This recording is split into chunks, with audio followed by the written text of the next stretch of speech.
গত 24শে নভেম্বর তমলুকে বিজেপির যে সভানেত্রী এসেছিলেন অগ্নিমিত্র পল, তার যে কুরুচিকর যে মন্তব্য, তার বিরুদ্ধে আপনার 16 নম্বর ওয়ার্ডেরই এক তৃণমূলের সম্পাদক তিনি এফআইআর করেছেন।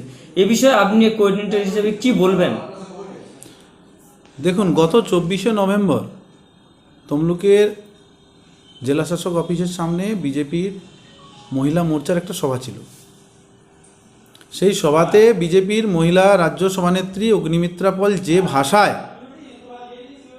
মায়েদের বোনেদের অসম্মান করেছেন, যে ভাষায় উনি উচ্ছৃঙ্খল যুবকদেরকে উৎসাহিত করেছেন মহিলাদেরকে ধর্ষণ করার জন্য, আমি মনে করি এটা আমাদের কাছে অত্যন্ত লজ্জার। শুধু পশ্চিমবঙ্গ নয়, সারা ভারতবর্ষের মায়েদেরকে অপমান করেছে অগ্নিমিত্রা পল। অবিলম্বে এর বিরুদ্ধে আইনত ব্যবস্থা নেওয়া উচিত।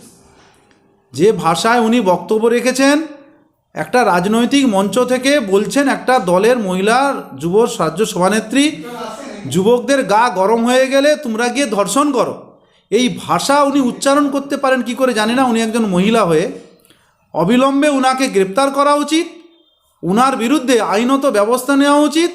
শুধু তাই নয়, আগামী দিনে যদি একটি মহিলাও ধর্ষিত হন, তার জন্য 1 নম্বর আসামি হিসাবে উনার নামে এফআইআর করা উচিত।